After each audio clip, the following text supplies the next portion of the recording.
Hi అండి, నేను మీ Deepthi. Welcome back to mom's kitchen. అందరు ఎలా ఉన్నారండి? నేనైతే చాలా బాగున్నాను. ఇవాళ నేను మీకు చూపించబోయే రెసిపీ ఏంటంటే సిలోన్ బచ్చల కూర కర్రీ ఎలా చేయాలో చూపిస్తానండి. ఈ సిలోన్ బచ్చల కూర కర్రీ అయితే చాలా బాగుంటుందండి. హెల్త్కి కూడా చాలా మంచిది. చాలామంది దీని కాంబినేషన్గా పప్పు వేసి వండుతారండి. పప్పు కాకుండా ఇలా విడిగా ఓన్లీ కర్రీ ట్రై చేయండి, చాలా బాగుంటుంది. ఇంకా లేట్ చేయకుండా ఈ సిలోన్ బచ్చల కూర ప్రిపరేషన్లోకి అయితే వెళ్ళిపోదాం పదండి. దీనికోసం ముందుగా అయితే ఇలా బచ్చల కూర తీసుకోవాలండి. ఇలా ఫ్రెష్గా లేతగా ఉన్న ఆకు తీసుకోవాలి. ఈ బచ్చల కూరను అయితే కాడలతో సహా కట్ చేసుకోవాలండి. చాలా మంది ఓన్లీ ఆకులు మాత్రమే కట్ చేస్తారు. కాడలతో సహా కట్ చేసుకోండి, బాగుంటుంది.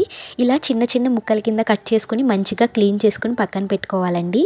కర్రీ కోసం ముందుగా అయితే ఒక 3 లేదా 4 టమాటాలని ఇలా చిన్న ముక్కల కింద కట్ చేసుకోవాలి. టమాటాలు ఎక్కువగా వేస్తేనే బాగుంటుందండి. వీటితో పాటుగా ఒక ఆనియన్ని ఇలా చిన్న ముక్కల కింద కట్ చేసుకోవాలి. వీటితో పాటుగా ఒక 3 పచ్చిమిరపకాయలని ఇలా పొడుగ్గా కట్ చేసుకుని పక్కన పెట్టుకోవాలి.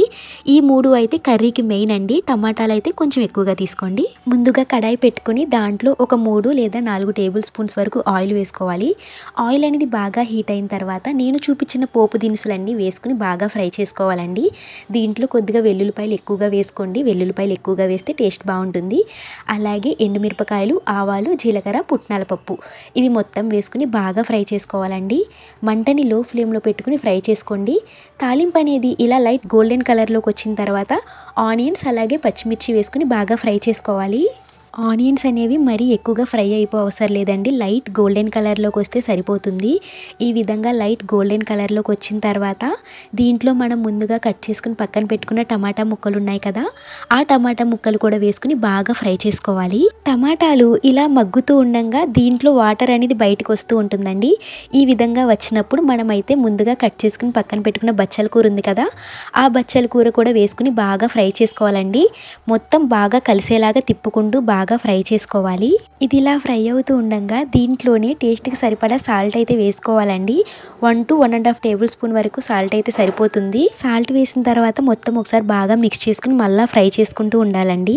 ఇప్పుడైతే దీంట్లో ఒక 1/2 టేబుల్ స్పూన్ వరకు పసుపు వేసుకోవాలి. పసుపు వేసిన తర్వాత మరలా మొత్తం ఒకసారి బాగా మిక్స్ చేసుకుని మూత పెట్టేసి ఒక 10 నిమిషాల పాటు బాగా కుక్ అవనివ్వాలండి. ఇప్పుడైతే దీంట్లో ఒక 4 లేదా 5 వెల్లుల్లిపాయలని ఇలా కచ్చా పచ్చాగా దంచుకుని వేసుకోవాలండి. వెల్లుల్లిపాయలు వేసిన తర్వాత మొత్తం ఒకసారి బాగా మిక్స్ చేసుకోవాలి. ఇప్పుడు దీంట్లో ఒక టేబుల్ స్పూన్ వరకు అల్లం వెల్లుల్లి పేస్ట్ వేసుకోండి. అల్లం వెల్లుల్లి పేస్ట్ వేస్తే టేస్ట్ చాలా బాగుంటుంది. ఇంకా ఇప్పుడైతే ఒక 1/2 టేబుల్ స్పూన్ వరకు కారం వేసుకోవాలి.